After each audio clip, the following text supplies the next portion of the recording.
Masih pagi sekali di rumah besar milik Ibu Ratna, yang berdiri megah di perbukitan Bandung. Sinar matahari menyelinap melalui jendela kayu ukir, membentuk bayangan di dinding putih. Bu Imah, pengurus rumah tangga, berjalan cepat, merapikan tirai dan memarahi tukang kebun muda yang lupa menyiram anggrek. Hari itu, sebuah mobil berhenti di depan gerbang besi berornamen. Seorang gadis muda turun, memegang tas anyaman kecil di tangannya. Namanya Dewi. Ia berasal dari Wates, sebuah desa terpencil di tepi Sungai Progo, tempat orang-orang masih mandi di sungai dan anak-anak berlari tanpa alas kaki di sawah. Ia tak pernah bermimpi menjadi pembantu rumah tangga, tapi hidup kadang membawa kita ke tempat yang tak kita pilih. Pastor Surya yang mengirimnya, dengan surat rekomendasi. Dia serius, sopan, rajin, terimalah dia. Itu yang tertulis di surat yang diletakkan Bu Imah di hadapan Ibu Ratna. Saat Dewi masuk ke dalam rumah, ia terdiam karena keheningan yang terasa berat dan hampir sakral. Seolah-olah dinding-dinding menyimpan rahasia yang sudah lama dikubur. Ibu Ratna hampir tidak menatapnya. "Kamu bisa masak?" "Bisa, Bu." "Kamu tidur di tempat yang ditentukan. Bicara hanya kalau ditanya. Jangan membuat suara yang tidak perlu. Jelas?" "Jelas, Bu." Ibu Ratna membalikkan badan. Maka dimulailah kisah itu. Dewi menempati kamar kecil di ujung lorong, tepat di sebelah ruang cuci. Sebuah ruangan sempit tanpa jendela, dengan ranjang besi dan lemari kayu tua yang lapuk. Ia menaruh tasnya dengan hati-hati, dan di dalamnya, terbungkus dalam sapu tangan, ada sebuah kalung mutiara merah kecil. Ia tak pernah memakainya. Itu adalah kenangan, benda yang tak punya penjelasan pasti. Perempuan tua yang membesarkannya, Mbah Rini, pernah berkata dengan suara pelan, "Hanya ini yang kutemukan bersamamu saat kamu datang. Simpanlah. Suatu hari, kalung itu akan berguna." Malam itu, Dewi hampir tidak tidur. Gambar-gambar menghantuinya dalam mimpi. Sebuah sungai besar, sunyi, air hitam di bawah cahaya bulan berkabut. Di tengah arus, sebuah keranjang rotan mengambang perlahan. Ia tidak melihat wajah bayi itu, tapi ia tahu ada seorang bayi di dalamnya. Tangan-tangan yang tak ia kenal melepaskannya tanpa suara. Dan sebuah suara, jauh di kejauhan, berbisik dalam bahasa yang tak ia pahami. Ia terbangun dengan nafas memburu. Tangannya menggenggam kalung mutiara merah tanpa sadar. Jantungnya berdebar kencang. Mimpi itu bukan mimpi biasa. Rasanya seperti kenangan.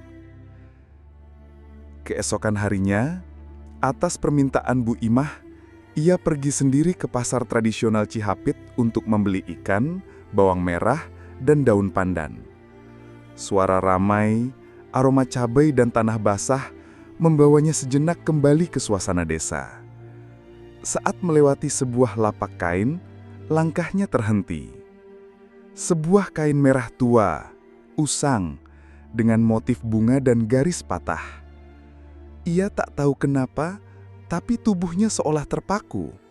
Tangannya terulur. Kain itu terasa sangat akrab. "Mau beli, Nak?" tanya penjual tua itu. Rasanya aku pernah lihat motif ini," bisik Dewi. "Ini," kata si penjual sambil tersenyum. "Ini motif kain kelahiran. Dulu, dukun bayi membungkus bayi dengan kain seperti ini supaya tidak kena angin malam. Sekarang jarang sekali." "Kain untuk bayi? Ada kain, Nak, yang lebih banyak mengingat daripada manusia," kata si nenek sambil menyodorkan kain ke tangannya. Dewi membelinya tanpa berpikir. Saat tiba di rumah, ia meletakkannya di atas meja dapur. Ia menyentuhnya perlahan, hatinya terguncang. Bu Imah masuk diam-diam. Ia melihat kain itu, lalu berhenti. Dapat dari mana itu? Dari pasar, jawab Dewi. Aku tidak tahu kenapa aku membelinya, seolah kain itu memanggilku. Perempuan itu mendekat, menyentuh kain itu dengan tangan keriputnya. Kain ini, kurasa dia sudah melihatmu bahkan sebelum aku melihatmu. Bisiknya pelan. Bu Imah, apakah ibu tahu sesuatu tentang diriku? Perempuan tua itu terdiam, lalu menjawab tanpa menatapnya. Aku hanya tahu satu hal, Nak. Kebenaran selalu datang, tapi tidak pernah sebelum waktunya. Malam itu, setelah merapikan belanjaan, Dewi duduk sendirian di dapur. Potongan kain merah tua itu tergeletak di atas meja kayu, diterangi lampu gantung. Ia menyentuhnya perlahan dengan ujung jarinya. Seolah-olah kain itu bisa bicara. Bu Imah masuk tanpa suara. Ia melihat kain itu dan langsung terdiam. Tatapannya menjadi suram, seolah kenangan lama melintas di benaknya. Dapat dari mana itu? Bisik Bu Imah. Dari pasar. Seperti kain itu memanggilku, jawab Dewi. Bu Imah mendekat perlahan. Ia menyentuh kain itu dengan ujung jarinya. Sangat hati-hati, seolah-olah benda suci. Kain ini, kurasa dia sudah melihatmu bahkan sebelum aku melihatmu, kata Bu Imah pelan. Dewi menatapnya, napasnya tertahan.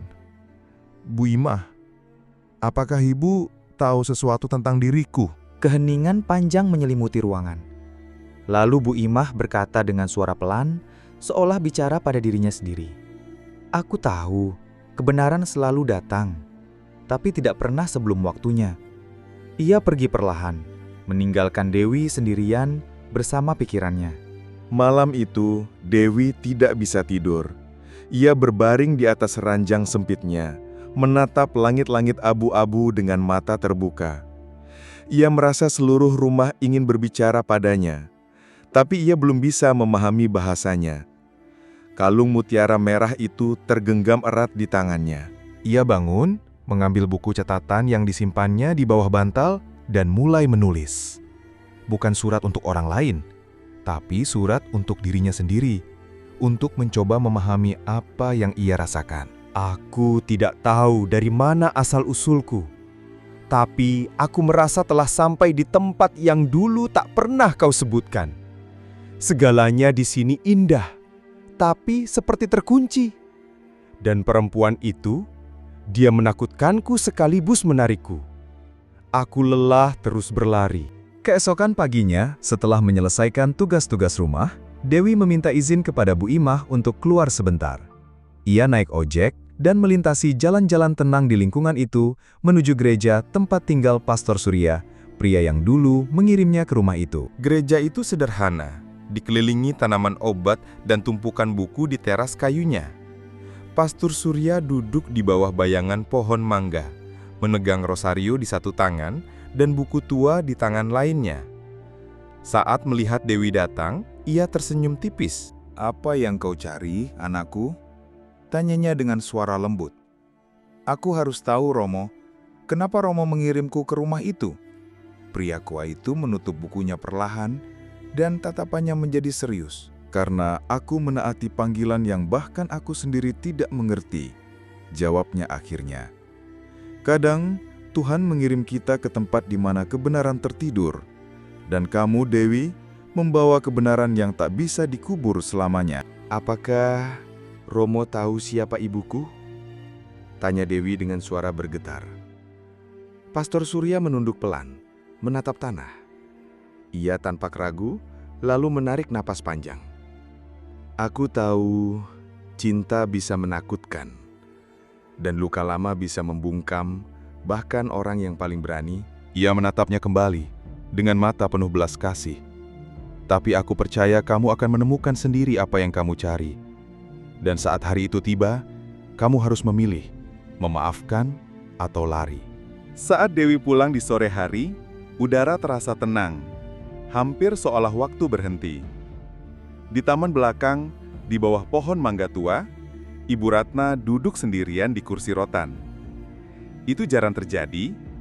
Ia tidak menatap apapun secara khusus, hanya langit jingga yang mulai tenggelam. Dewi mendekat perlahan. Langkah kakinya nyaris tak terdengar di atas lantai taman. "Ibu, mau saya bawakan teh?" tanyanya pelan. Ibu Ratna mengangkat wajahnya perlahan, seolah baru terbangun dari lamunan. "Tidak, tetap di situ. Duduklah sebentar." Dewi duduk di kursi rotan kosong. Tidak terlalu dekat, tidak terlalu jauh. Lalu dengan suara lembut, hampir pecah oleh angin sore, Ibu Ratna berbisik. "Tahukah kamu, aku sering bermimpi tentang seorang anak perempuan. Anak yang seharusnya bisa jadi milikku. Dan kadang, aku bertanya-tanya, apakah mimpi itu mencoba bicara pada kita?" Dewi tidak menjawab. Ia tetap duduk di sana, menatap cakrawala yang memerah. Malam itu, ia nyaris tak bisa tidur. Berbaring di tempat tidurnya, ia merasakan sesuatu sedang mendekat, sebuah kebenaran. Ia belum tahu apa bentuknya, tapi ia tahu ia harus menyambutnya. Ia tak bisa lagi lari. Pagi berikutnya, cahaya matahari menembus perlahan melalui jendela berjeruji. Rumah itu seolah menahan napas. Dewi bangun dengan jantung berdebar tanpa tahu alasannya. Saat keluar dari kamarnya, ia berpapasan dengan Bu Imah yang sudah bangun lebih dulu. Mereka saling bertatapan lama, dalam. "Kamu sudah siap?" bisik Bu Imah. "Aku rasa sudah," jawab Dewi dengan suara tenang tapi mantap. Di ruang tamu besar yang tirainya masih tertutup, Ibu Ratna sudah duduk menunggu. Ia mengenakan kebaya biru tua yang anggun, dan di depannya, di atas meja kayu mengkilap, terletak sebuah kotak kecil dari kayu tua yang gelap. Saat melihat Dewi masuk, ia memberi isyarat halus dengan tangannya. "Duduklah." Ibu Ratna membuka kotak itu perlahan. Di dalamnya, ada topi bayi kecil, gelang benang, dan foto yang sedikit robek. Ia meletakkan foto itu di atas meja, menghadap ke atas. Dewi langsung mengenalinya. Itu adalah Ibu Ratna, lebih muda, sedang hamil. Keheningan terasa semakin berat. "Aku yang melahirkanmu," katanya akhirnya, 24 tahun yang lalu. "Kamu sangat kecil, kulitmu hitam manis, dan jari-jarimu panjang seperti milik ayahku," bisik Ibu Ratna. "Aku memelukmu semalaman, tanpa tahu harus berbuat apa. Dan saat pagi tiba, aku memutuskan untuk membuatmu pergi." Ia tidak menangis, tapi suaranya bergetar, dan matanya tidak berpaling dari tatapan Dewi. Ibu Ratna perlahan mengulurkan tangannya ke arah kalung merah yang dikenakan Dewi, tersembunyi di balik kebayanya. Ia menyentuhnya dengan ujung jari. "Kalung ini, aku yang memakaikannya padamu malam sebelum kau pergi. Itu milik ibuku. Aku tidak pernah menyangka akan melihatnya lagi." Ibu Ratna berdiri perlahan, berjalan mengelilingi meja, lalu berlutut di depan Dewi. "Jangan lakukan itu, Ibu," bisik Dewi. "Aku tidak meminta pengampunanmu, aku bahkan tidak meminta cintamu, tapi aku berutang kebenaran padamu, dan aku ingin kau mendengarnya langsung dariku, bukan nanti, bukan dari orang lain. Hari ini aku ingin kau tahu, kamu adalah anakku, satu-satunya." Tangan Dewi mulai gemetar, nafasnya pendek. Dalam sekejap, seluruh masa lalunya terbayang, hari-hari panjang mencari wajah, doa-doa tanpa jawaban, dan keheningan yang selalu membawa tanda tanya. Lalu, dengan suara pelan tapi mantap, ia berkata, "Aku belum tahu harus bagaimana dengan semua ini. Tapi aku di sini, dan aku mendengarkan." Keheningan besar menyelimuti ruangan. Lalu perlahan, Ibu Ratna menundukkan kepala dan air matanya mulai mengalir. Ia menangis tanpa suara, tanpa pertahanan. Seorang ibu yang rapuh, akhirnya menemukan kembali apa yang dulu ia tolak. Malam itu, Bu Imah memasak semur yang penuh rasa masa kecil. Bukan untuk majikan, bukan untuk tamu, tapi untuk seorang ibu dan anaknya. Di dapur, rempah-rempah dipanaskan perlahan, dan udara dipenuhi aroma kayu manis, jahe, dan cengkeh. Untuk pertama kalinya, rumah ini tidak memasak demi kesan, tapi demi penyembuhan. Dewi makan perlahan dalam diam. Ibu Ratna hampir tidak menyentuh makanannya. Tapi ia tetap duduk di sana. Di sampingnya, seolah berkata, "Aku di sini sekarang." Malam itu, tidak ada lagi hierarki. Hanya sebuah meja, dua perempuan, dan sebuah kebenaran yang tak lagi butuh penjelasan, hanya untuk dijalani. Keesokan paginya, di lorong-lorong rumah, bisikan-bisikan terdengar di mana-mana. Para pembantu berbicara pelan, saling bertukar pandang penuh rasa ingin tahu, kadang iri. Sari, pembantu rumah tangga, mengangkat bahu. "Aku sudah tahu," katanya pada Lina. "Gadis itu memang berbeda dari kita." Sekarang kita tahu dia anak Ibu Ratna. Dia akan jadi nyonya rumah, tambah Lina dengan nada sedikit pahit. Namun Maman Sri yang tertua di antara mereka menggeleng pelan. "Jangan menghakimi anak-anak. Kalau Tuhan menanam kembali akar yang hilang, bukan untuk dicabut lagi." Sementara itu, Dewi menyendiri di taman kecil di belakang rumah. Bunga melati sedang bermekaran. Ia duduk di bangku batu, memegang kalung merah di tangannya. Maman Sri mengamatinya dari kejauhan. "Gadis itu tidak pernah meminta menjadi anak orang kaya. Dia hanya bertahan hidup," katanya. Malam itu, Ibu Ratna mengadakan makan malam resmi di ruang makan besar. Beberapa tamu penting hadir. Tokoh masyarakat, teman lama, dan mitra bisnis. Meja makan ditata dengan rapi. Piring porselen, serbet dilipat seperti bunga teratai, dan hidangan mewah disajikan. Dewi seperti biasa menyajikan hidangan, mengenakan kebaya putih gading yang sederhana. Tapi malam itu, pandangan orang-orang kepadanya terasa berbeda. Seolah ada sesuatu yang telah berubah, atau akan segera berubah. Setelah semua tamu mendapat hidangan, Ibu Ratna berdiri perlahan. Ia mengenakan tunik panjang bilu tua dengan bordiran emas. Rambutnya disanggur rapi. Ia mengangkat gelasnya. Sebuah keheningan ringan menyelimiti ruangan. "Teman-teman terkasih," kata Ibu Ratna dengan suara lantang, "malam ini bukan sekadar makan malam. Ini adalah pengakuan." Ia berhenti sejenak, menatap Dewi. "Gadis muda yang kalian lihat ini bukan hanya pekerja di rumah saya. Dia adalah putri saya." Suara bisik-bisik terdengar di seluruh ruangan. Ibu Ratna tetap menatap lurus, tidak mundur. Nampan itu terlepas dari tangan Dewi. Jatuh ke lantai dengan suara logam yang nyaring, memecah keheningan seperti petir di malam cerah. Semua mata tertuju padanya. Dewi tak bergerak. Matanya terpaku pada Ibu Ratna, penuh dengan pertanyaan dan emosi yang tertahan. Bibirnya bergetar, tapi tak ada kata yang keluar.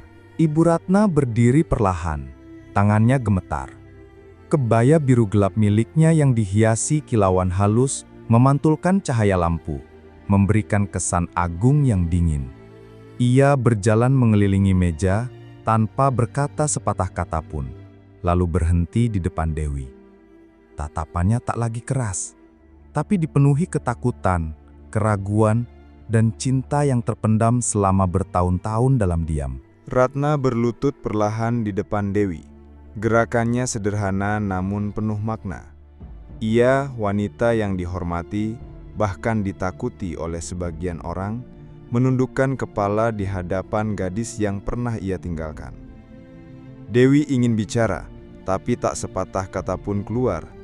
Ia mengepal kedua tangan di atas lututnya, napasnya pendek dan tegang. "Aku tidak memintamu untuk memaafkanku," kata Ratna dengan suara parau. "Juga tidak untuk mencintaiku. Tapi, aku ingin kau mendengarnya langsung dariku. Hari ini, aku ingin memberitahumu bahwa kau adalah putriku. Satu-satunya putriku." Tangan Dewi mulai gemetar. Napasnya pendek-pendek. Dalam sekejap, seluruh masa lalunya terlintas di benaknya. Hari-hari panjang mencari wajah yang tak dikenal, doa-doa yang tak pernah selesai, pertanyaan-pertanyaan tanpa jawaban. Dan hari ini, jawabannya ada di depannya. Kasar, nyata, dan tak terduga. Ia meletakkan tangannya di atas tangan Ratna. Aku belum tahu harus merasakan apa, tapi aku di sini, dan aku mendengarkanmu. Sebuah keheningan besar menyelimuti ruangan. Lalu perlahan, dengan lembut, Ibu Ratna menangis. Dan dia menangis dengan penuh penyesalan. Malam itu, Ibu Sari menyiapkan semur dengan rasa masa kecil. Bukan untuk tamu, bukan untuk majikan, tapi untuk sang ibu dan putrinya. Dewi makan perlahan. Ibu Ratna sendiri hampir tidak menyentuh makanannya, tapi dia tetap duduk di meja, menemani putrinya. Para pembantu hanya terus bergosip tentang Dewi. Kami sudah tahu gadis ini bukan orang biasa, kata mereka kepada Ibu Darti. Sekarang dia akan sombong karena dia di atas kita. Tidak, tenanglah anak-anakku, kata Ibu Darti. Jangan iri pada anak majikan kalian. Biarkan hatimu tetap bersih terhadap sesamamu, dan kau akan lihat bahwa hidup akan tersenyum padamu, cepat atau lambat. Ini nasihatku. Setelah makan, Awa mengambil buku catatannya, tempat ia menulis surat dan pikirannya. Ia membuka halaman pertama, dengan lembut merobek surat yang pernah ia tulis untuk dirinya sendiri beberapa hari sebelumnya. Ia meremasnya dan meletakkannya di keranjang sampah. Ia tidak ingin lari lagi. Ia tidak ingin terus menebak. Ia ingin benar-benar hidup. Malamnya, saat rumah sudah hampir tertidur, Awa mengetuk pelan pintu kamar Madam Khan. "Masuk," jawab suara lelah namun lembut. Awa masuk. Ruangan itu diselimuti cahaya hangat. Di atas tempat tidur, ada selimut tipis dan sebuah buku. Aku ingin tahu segalanya. Siapa ayahku? Mengapa ibu begitu takut? Mengapa ibu meninggalkanku? Bukan untuk menghakimi, tapi karena aku tidak ingin lagi berjalan dalam hidupku tanpa arah. Malam Khan mengajaknya duduk di tepi tempat tidur, dan malam itu dia berbicara lama tentang tahun-tahun mudanya, kesalahan, cinta terlarang, dan anak yang ingin dia lupakan tetapi tidak pernah bisa dilepaskan oleh jiwanya.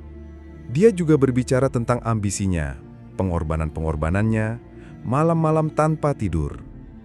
Dan semakin lama dia berbicara, suaranya semakin bergetar, dan tatapannya semakin menunjukkan sisi kemanusiaannya. Hawa mendengarkan tanpa menyela. Ketika semuanya selesai, tidak ada lagi pertanyaan, hanya keheningan yang menenangkan.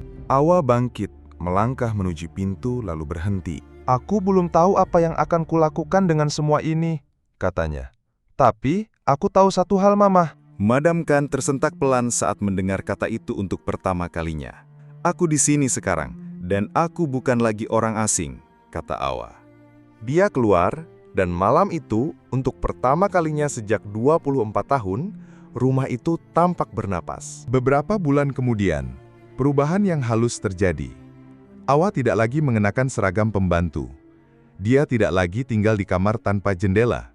Sekarang, dia memiliki kamar sendiri yang dihias sesuai seleranya, dekat dengan ruang kerja ibunya. Dia juga mulai mengikuti kursus manajemen atas desakan ibu, Khan, ibunya, yang melihat dirinya bukan sekedar pewaris, tapi sebuah api, kelanjutan, dan awal yang baru. Tidak ada pengumuman resmi, tidak ada revolusi yang terlihat. Tapi para staf, tanpa diberitahu, sudah mengerti. Perempuan muda dengan tatapan tegas itu bukan lagi seorang pembantu. Dia sekarang adalah Nona Awa. Suatu pagi, di ambang kebun, dia bertemu kembali dengan Ibu Darti yang sedang jongkok dengan tangan di tanah. Dia mengenakan sarung lamanya yang selalu ia pakai untuk berkebun. Ibu selalu melindungiku, kata Awa. Bahkan saat aku belum mengerti. Bahkan saat aku tidak mau melihat. Ibu Darti menatapnya, haru. Kamu itu benih, Awa, bukan seorang pembantu. Dan sekarang, Lihatlah dirimu. Mereka tetap seperti itu, dalam diam yang panjang. Angin membuat daun-daun menari, dan dalam keheningan itu, terdapat lebih banyak cinta daripada dalam banyak kata. Esokan harinya, matahari terbit di atas rumah yang tampak menggantung di antara dua tarikan napas. Awa bangun pagi-pagi sekali, tetapi hatinya gelisah. Dia kembali bermimpi tentang air, tentang sungai besar, tentang buayan yang dibiarkan mengalir, seperti panggilan lama yang enggan padam. Saat keluar dari kamarnya, dia melihat ibunya sudah berpakaian, berdiri di dekat jendela ruang tamu, dengan tangan menyilang dan tatapan kosong ke kejauhan. "Aku harus bicara denganmu," katanya tanpa berbalik. Suaranya terdengar tenang, hampir datar. Tapi Awa merasakan gejolak di balik kata-kata itu. Awa melangkah maju tanpa suara. Dia tahu saat ini akan datang, bahwa kebenaran yang terlalu lama dipendam pada akhirnya akan mencari cahaya. "Sungai yang selalu kamu mimpikan?"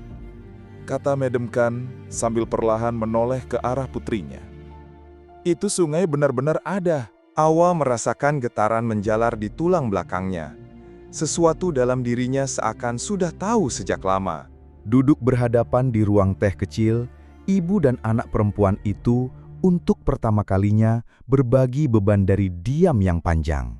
Masa lalu keluar dari bayang-bayang, penuh rasa malu, pengasingan, dan pengorbanan. Madam Khan bercerita tentang seorang pria yang pernah ia cintai, tentang keluarga yang menolak hubungan itu, tentang seorang anak yang lahir dalam rasa malu dan disembunyikan dari dunia demi menjaga nama baik.